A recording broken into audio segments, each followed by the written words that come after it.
Hey guys, Divyansh and welcome back to another episode of football daily, जो कि football daily कम weekly daily ज्यादा हो गया, शायद से नाम बदलना पड़ सकता है, बट क्या ही करें। सबसे पहले बात करते हैं यहाँ पर जो चीज श्योर शॉर्ट कंफर्म हो चुकी है कि खुद इंटर मियामी ने ये चीज कंफर्म करा है कि लियोनेल मेसी अब यहाँ पर लियोनेल मेसी अब यहाँ पर 2028 तक इंटर मियामी के साथ रहने वाले हैं, यानी कि वो इनटू द 40s यानी कि 41 उम्र तक इंटर मियामी के साथ खेलने वाले, दैट इज कंफर्म।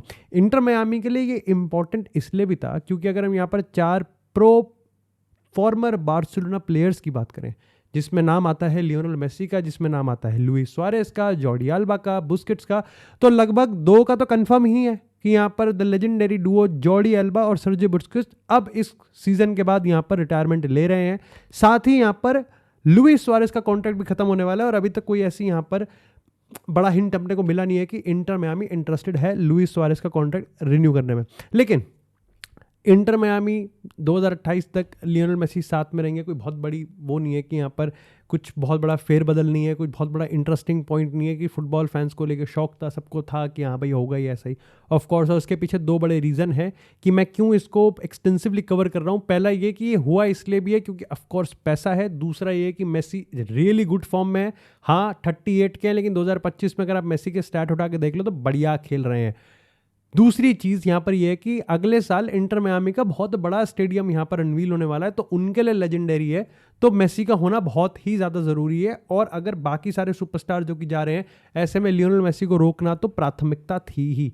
लेकिन इसलिए भी क्योंकि अभी तक लियोनेल मेसी ने फीफा वर्ल्ड कप 2026 में अपनी हाजिरी को लेके यहाँ पर कोई भी कंफर्मेशन नहीं दिया है। कह सकते हो कि मामला अभी हवा में ही है। तो क्या मेसी खेलेंगे या नहीं खेलेंगे? देखो, मेरे को लगता है कि अब तो ये चीज़ ऑलमोस्ट कंफर्म हो चुकी है कि लियोनेल मेसी खेलेंगे ही। काफ़ी सारे लोगों ने ये समझा कि लियोनेल मेसी 2028 तक इंटर मियामी के साथ खेल रहे हैं, भाई 2030 तक वर्ल्ड कप भी खेल लें। लेकिन बात तो यही है ना कि ऑफिशियल कंफर्मेशन तो 2026 पे भी नहीं आई है। अब यहाँ पर देखो, मेरे को ऐसा लग रहा था कि अगर इसका थोड़ा सा भी 19-20 था कि भाई मेसी वर्ल्ड कप खेलेंगे या नहीं खेलेंगे, उसके पीछे एक ही रीज़न हो सकता है कि भाई मेसी अच्छे फॉर्म में ना हो, मेसी खुद को सही से फील ना कर रहे हो। और मेसी जब फील ना कर रहे हो तो ज़बरदस्ती उस चीज़ में क्यों घुसना जिस चीज़ को ऑलरेडी उन्होंने अकम्प्लिश कर रखा है। क्योंकि देखो, ये बात तो तुम भी मानोगे, हम भी मानेंगे कि मेसी को फ़र्क नहीं पड़ता किसी को कि वो 38 साल के हैं, वो कैसे हैं, वो नहीं है। अगर वो मेसी है तो वो मेसी की तरह ही खेलना चाहिए। अगर वो मेसी 2026 में खेल रहा हो, 2030 में खेल रहा हो, 2034 में खेल रहा हो, तो उसकी परफॉर्मेंस 2022 वाली आनी चाहिए और एक्सपेक्टेशन भी उसी तरीके से रखेंगे। नहीं फर्क पड़ता यूलियन अल्वारेज क्या खेल रहा है, वो खेल रहा है, अर्जेंटीना के पास ये टीम है, मेसी है ना, तो मेसी को ही देखेंगे। इसी के साथ में बात करते हैं अब सबसे बड़े फड्डे की, और 2 खबरें हैं। सबसे पहले खबर आती है रॉबर्ट लेवेंडोव्स्की को लेकर, और यहाँ पर मल्टीपल रिपोर्ट्स हैं। चाहे आप इंग्लैंड की बात करो तो वहाँ पर इंडिपेंडेंट स्पोर्ट, यहाँ पर अगर हम स्पेनिश की बात करें तो स्पोर्ट हो गया, फिजाजीस हो गया, एल नाशनल हो गया। और इसमें आपको कितना दिमाग लगाना है भाई, वो मैं तुम्हारे कॉमन सेंस और तुम्हारे मज़े देने की सोच पे मैं यहाँ पर छोड़ देता हूँ। लेकिन खबर यहाँ पर यह है कि भैया रॉबर्ट लेवेंडोव्स्की का, जिसका कॉन्ट्रैक्ट अगले साल ख़त्म हो रहा है, ऐसे में यहाँ पर बार्सिलोना एक नया एरा स्टार्ट करने के मूड में है और उसमें रॉबर्ट लेवेंडोव्स्की उसका पार्ट नहीं है। रॉबर्ट लेवेंडोव्स्की को लेके इस समय काफ़ी गर्मागर्मी है। सबसे पहले यहाँ पर रूमर्स के हिसाब से हम बात कर लेते हैं। रूमर्स ये कहते हैं कि भैया यहाँ पर क्रिस्टियानो रोनाल्डो ने अल नसर को पर्सनली ये चीज़ पिच करा है कि अपने को रॉबर्ट लेवेंडोव्स्की चाहिए ही चाहिए। अगेन उनके पास अच्छे खासे फॉरवर्ड हैं, चाहे हम किंग्सले कोमन की बात करें, रॉबर्ट लाइक सादियो माने की बात करें, जाओ फेलिक्स इस समय ताबड़तोड़ परफॉर्मेंस, और खुद क्रिस्टियानो रोनाल्डो यहाँ पर ऑलरेडी अपना नया कॉन्ट्रैक्ट रिन्यू करके हुए और 15% उनका स्टेक भी है, तो उनकी तो सुननी भी चाहिए। अब मेरे को यहाँ पर ये लगता है कि रॉबर्ट लेवेंडोव्स्की के लिए पर्सनली पिच रोनाल्डो ने करी हो या ना करी हो, इसको बैक करने का स्पेनिश रिपोर्ट्स ने एक मस्त जुगाड़ निकाला है। वो है कि भाई देखो, इनिगो मार्टिनेस को भी तो लेके आया है, तो वो रोनाल्डो के कहने पे आया है, रोनाल्डो का इन्फ्लुएंस है, तभी इनिगो मार्टिनेस आया है। बट मेरे को ऐसा लगता है कि अखबार यहाँ पर खेल रहे हैं। असल में हुआ ये है कि सऊदी को चाहिए रॉबर्ट लेवेंडोव्स्की। उन्होंने ये अभी तक कंफर्म नहीं किया है कि अल नसर जाएगा, अल हिलाल जाएगा, अल इत्तिहाद जाएगा या अल अहली जाएगा, बट सऊदी इंटरेस्टेड है एज ऑलवेज हर प्लेयर के साथ, चाहे साला की बात करें, डी ब्रुयने की बात करें या फिर किसी और प्लेयर की बात करें। Same goes for Robert Lewandowski, but क्योंकि इनिगो ऑलरेडी अल नसर जा चुका है, इसलिए उनको समझ में आ गया भैया कि मैं क्रिस्टियानो रोनाल्डो तो रॉबर्ट लेवेंडोव्स्की। बट मामला आ रहा है यहाँ पर कि रॉबर्ट लेवेंडोव्स्की पर्टिकुलरली कीन है नहीं सऊदी के लिए। वो अभी भी ये मानते हैं कि डिस्पाइट वो 38 के हो चुके हैं लेकिन वो किसी भी चैंपियंस लीग साइड में जा सकते हैं और उनको रिप्रेजेंट कर सकते हैं। अब मैं यहाँ पर ये भी बता देता हूँ कि रॉबर्ट लेवेंडोव्स्की ऑलरेडी बार्सिलोना को कन्वे कर चुके हैं कि भैया देखो, अगर अगले साल तुमको मेरी सैलरी कम करनी है तो कर दो, मैं एक सेकेंडरी रोल में आने के लिए भी तैयार हूँ। ये चीज़ कितना एग्री है, कितना सच है, कह नहीं सकते, लेकिन मैं इस चीज़ पे बिल्कुल बिलीव कर सकता हूँ कि रॉबर्ट लेवेंडोव्स्की को मौका दिया जाए, अगर उसके टेबल पे ऑफर रखा जाए तो वो बार्सिलोना ही चूज़ करेंगे। अनटिल अगर मामले की बात करें तो खबर ये निकल के आई है कि रूबन एमरिम को मैनचेस्टर यूनाइटेड में रॉबर्ट लेवेंडोव्स्की चाहिए। असल में यहाँ पर काफ़ी लोग इस चीज़ को बैक इसलिए भी कर रहे हैं क्योंकि पास्ट में रॉबर्ट लेवेंडोव्स्की ने बहुत बार इस चीज़ को कहा है कि वो यूनाइटेड को ज्वाइन करने के लिए हाँ कह चुके थे जब वो डॉर्टमुंड के थे, लेकिन उससे हम लोग ऑलमोस्ट 15-16 साल आगे आ चुके हैं। क्या रॉबर्ट लेवेंडोव्स्की आज यूनाइटेड की डिमांड्स को और यूनाइटेड क्या रॉबर्ट लेवेंडोव्स्की की डिमांड्स को मैच कर सकते हैं? सबसे पहले कॉमन सेंस लगाते हैं। देखो, खबर ये आई है कि अमोरिम ये मानते हैं कि मैनचेस्टर यूनाइटेड में बेंजामिन सेस्को को मेंटोर करने के लिए एक लेवेंडोव्स्की चाहिए, लेकिन क्या मेंटोर के बेसिस पे आप लोग इतना महंगा प्लेयर, सेंस नहीं बनाता। Moving on to the next point. Next point ये है कि रॉबर्ट लेवेंडोव्स्की अगर 38 के भी हैं तो आज भी वो यहाँ पर आपको गोल देंगे, ये बात श्योर शॉट कंफर्म है। पेनल्टी बॉक्स में रॉबर्ट लेवेंडोव्स्की से बेहतरीन स्ट्राइकर आज भी गिने चुने ही है। तीसरी चीज़ ये है कि Robert Lewandowski as a free agent आएंगे और ये एक बहुत बढ़िया चीज़ हो सकती है मैनचेस्टर यूनाइटेड के लिए कि भैया ठीक है, जस्ट सैलरी में दे देंगे, एटलीस्ट अपने को ट्रांसफर फी तो नहीं देना पड़ेगा। और चौथी चीज़ जो कि मेरे को लगता है कि लेवेंडोव्स्की के पर्सपेक्टिव से है कि भाई यूनाइटेड चैंपियंस लीग जाएगी भी कि नहीं जाएगी।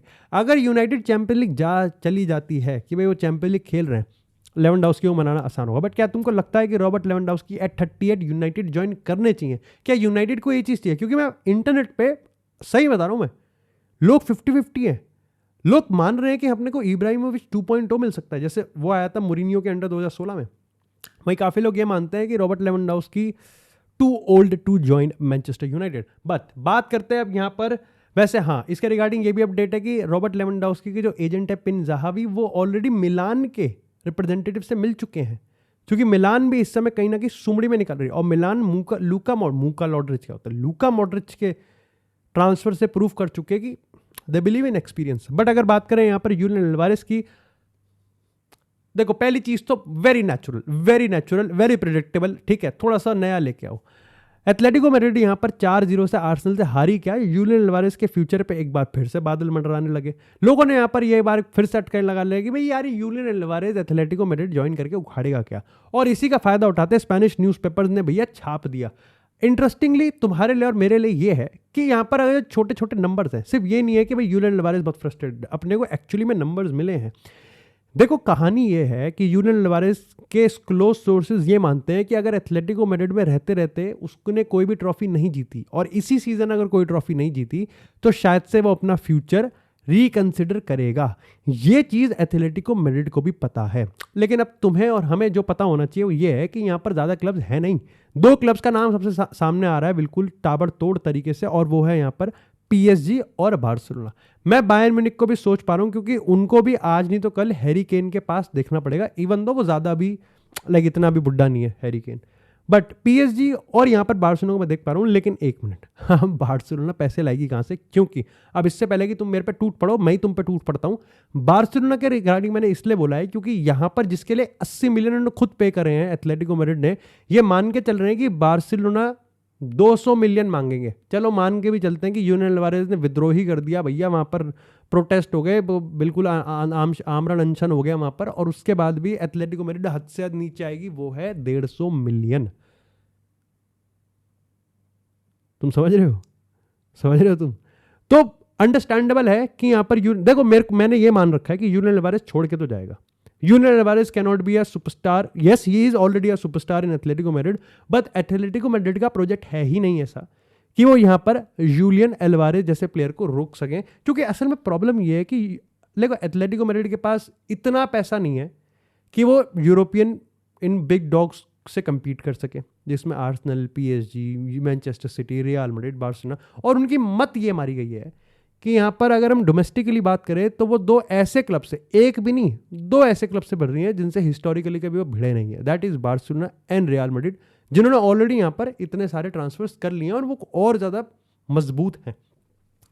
लेकिन अगर बात करें यहाँ पर नेमार जूनियर की, जो कि ऑलरेडी सिंस मिड सितंबर इंजरी से वापस से रिहैब में है, वापस से यहाँ पर वो पिच पे उतरने के लिए कोशिश कर रहे हैं। खबर ये निकल के आई है कि नेमार की पर्सनली इच्छा ये है कि वो यहाँ पर यूरोप में वापसी करें, क्योंकि उनका मकसद है 2026 वर्ल्ड कप में ब्राजील को रिप्रेजेंट करना। हालांकि यहाँ पर खुद सैंटोस के प्रेसिडेंट टेक्सीरा ने ये चीज़ कहा है कि देखो अभी तक कॉन्ट्रैक्ट पे बात नहीं हुई है रिन्यूअल की, जो कि इस साल के अंत में खत्म हो जाएगा।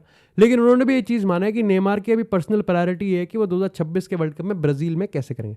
देखो जितना मैं दद्दू को जानता हूँ, दद्दू ब्राजील में नेमार को ले लेंगे, रिगार्डलेस वो नेमार को ले ही लेंगे बिकॉज ऑफ हिज एक्सपीरियंस और because of the star power, और खुद यहाँ पर नेमार के पास है वो एटीट्यूड और खेलने का।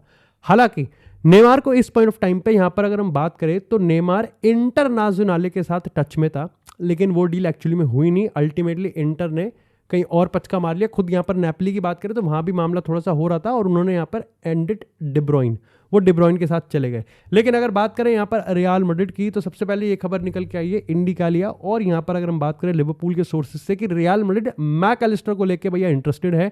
हालांकि रिपोर्ट्स ने यहाँ पर ग्रेवनबर्ग का नाम भी डाला है, बट मैं तो दोनों को ही नहीं मानता। अगर मेरे को फिर भी मानना है तो मैं मैकअलिस्टर पर फिर भी मान सकता हूँ कि ठीक है, मैकअलिस्टर को टोनी क्रूज समझ रहे हैं, लेकिन अगर इस सीजन के एंड तक आर्दा गुलर और जूड बेलिंगम की पार्टनरशिप बन गई तो भैया मैकअलिस्टर का पत्ता भी साफ है। अदरवाइज ओके अंडरस्टैंडेबल है, बट 120 मिलियन का प्राइस टैग मेरे को लगता है रियल मैड्रिड पे करेगी, वो भी तब जब ऑलरेडी वो इतना खर्चा कर चुके हैं। अगर यहाँ पर मैकअलिस्टर की बात है और उनको क्रिएटर ही चाहिए तो वो 10 मिलियन में निको पास को लेके आ सकते हैं। बट ग्रेवनबर्ग की बात करें, सेंस नहीं बनाता, चूहा में नहीं, रॉक सॉलिड है। देखना पड़ेगा कि रियल मैड्रिड खुद यहाँ पर कामाविंगा, जूड बेलिंगम, आर्दा गुलर की पार्टनरशिप और रॉड्रिगो विनीसियस को कैसे सॉल्व करते हैं, वो उनके लिए ज़्यादा बड़ी प्रायोरिटी है। लेकिन प्रायोरिटी की बात करें तो हंस फ्लिक ने मारा है दे घुमा के छक्का, क्योंकि रफीनिया वापसी कर चुका है बुधवार को। यहाँ पर बार्सिलोना के खुद के सोर्सेज ने और ऑफिशियली इस चीज़ को कंफर्म किया है कि रफीनिया वापस से पिच पे आ चुके हैं, जिम भी ट्रेनिंग में पार्ट लिया है, और ये अब कंफर्म है कि बार्सिलोना वर्सेस रियल मैड्रिड के मैच में रफीनिया का एक पार्ट होने वाला है। रफीनिया स्टार्टिंग 11 में या नहीं है ये कह नहीं सकते। अगर स्टार्टिंग 11 में है वो, तो राशफोर्ड खेल रहा है एज नंबर 9, फर्मिन लोपेस की जो जगह है वो कंफर्म है। लेकिन बार्सिलोना की कुछ रिपोर्ट्स के हिसाब से ऑलरेडी स्टार्टिंग 11 तय है।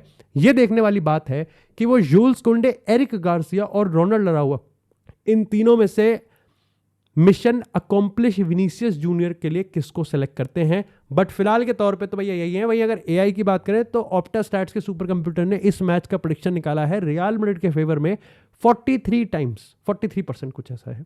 31% यहाँ पर ड्रॉ है और 23-25% यहाँ पर बार्सिलोना के चांसेस हैं। मेरे को ऐसा लगता है कि हमेशा जब भी इतना बड़ा गेम होता है, क्योंकि रियल मैड्रिड के होम में ही है, तो एडवांटेज दिया जाता है। बट तुम्हारे हिसाब से इस मैच की प्रेडिक्शन क्या होने वाली है? बाकी मैं तो दूंगा ही यहाँ पर प्रेडिक्शन जब एक एक्सक्लूसिव प्रीव्यू में बनाऊंगा। बाकी thank you so much guys for watching this episode. अगर ये एपिसोड पसंद आया तो एपिसोड को लाइक करें और चैनल को सब्सक्राइब करें। इसी तरह तुमको फुटबॉल जगत की सारा माल मसाला मिलता रहेगा।